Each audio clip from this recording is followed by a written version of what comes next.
पर वक्त को बदलते देर नहीं लगती। कभी कभी तो इस वक्त का बदलना किसी की जान भी ले लेता है।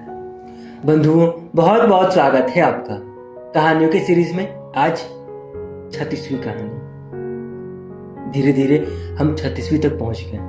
अभी 100 करना है, बहुत वक्त है। चलते हैं आराम से, 100 भी हो जाएगा। आज की कहानी है अहमियत। तो क्या है कहानी, आइए सुनाता हूं आपको। ठीक है। जीवन में किसी का होना बहुत अहमियत रखता है। वो कोई खास ही हो सकता है जो हर हाल में, हर परिस्थिति में मजबूती के साथ पास खड़ा हो, बिना कोई उम्मीद के, बिना कोई लाभ के। आयुष उम्र के 25 वसंत को पार कर चुका था। इन 25 सालों में घर के सामने वाले उस पेड़ को बदलते नहीं देखा था।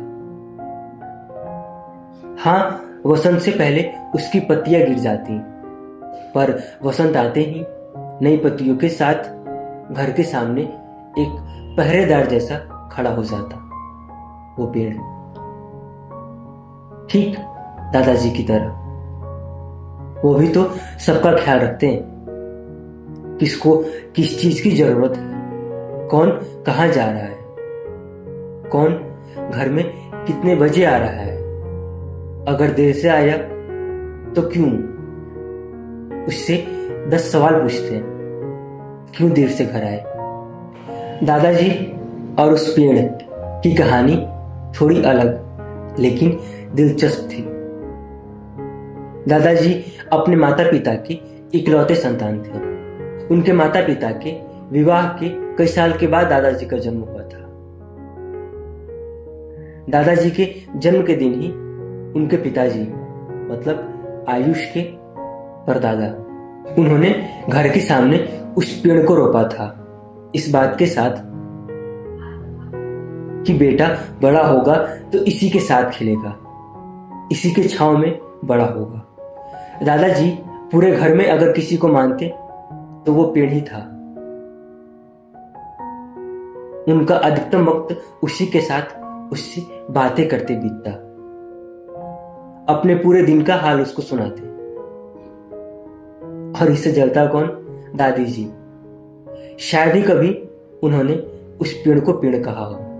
कहती, दरवाजे पर एक सौतन तो थी ही, फिर न जाने मुझे क्यों ब्याह ले आए। रह लेते उसी के साथ, पर वक्त को बदलते देर नहीं लगती। कभी कभी तो इस वक्त का बदलना किसी की जान भी ले लेता है। अब विकास हो रहा था। सड़कें मिट्टी से पक्की हो रही थी। घर के सामने से एक पतली सी मिट्टी की सड़क गुजरी थी। सरकार की नजरें अब तक उस सड़क पर नहीं थी, पर ऐसा खबर मिला है कि वो सड़कें भी अब पक्की होने वाली है। कुछ दिन के बाद ही कुछ इंजीनियर सड़क की नाप और नक्शा लेने आए थे। वो अपना काम कर ही रहे थे कि उनकी नजर दादाजी की उस पेड़ पर पड़ी। फिर उन्होंने अपना सरकारी नक्शा देखा। वो पेड़ सड़क के हिस्से में था। सड़क के नक्शे के मुताबिक उस पेड़ को काटना होगा, क्योंकि वो पेड़ सड़क की चौड़ाई के ठीक बीचों बीच था। जब ये बात दादाजी को पता चली, बहुत तेज गुस्सा हो गए। कहने लगे, एक तो पेड़ लगाना नहीं है, जो लगा है बस उसे काटना ही इनके लिए विकास है। किसी को मारकर किसी को जीवन देना, ये कैसा विकास है। पर सरकार के आगे किसकी चली है। वो जो चाहती है वही करती है, चाहे जो हो जाए। दादाजी के कई प्रयास और पहचान का कोई लाभ नहीं हुआ। सबने हाथ खड़े कर दिए। आयुष के दादाजी परेशान थे, बहुत ज्यादा परेशान। और वो भी क्यों नहीं, आखिर वही तो एक था जिसने बचपन से अब तक साथ दिया था।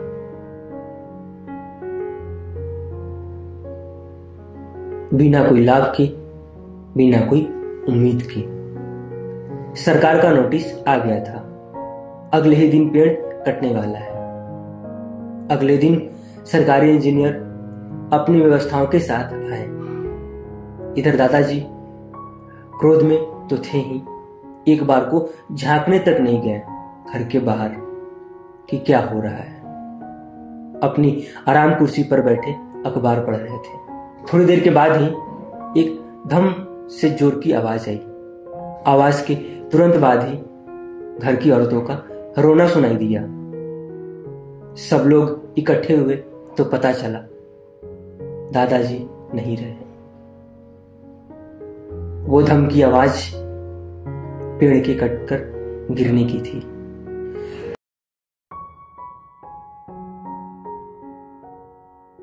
कहानी होगी पूरी, करना आपको क्या आपको पता है। बिल्कुल कमेंट करिए और बताइए कैसी लगी आपको मेरी लिखी कहानी अहमियत। जरूर बताइए और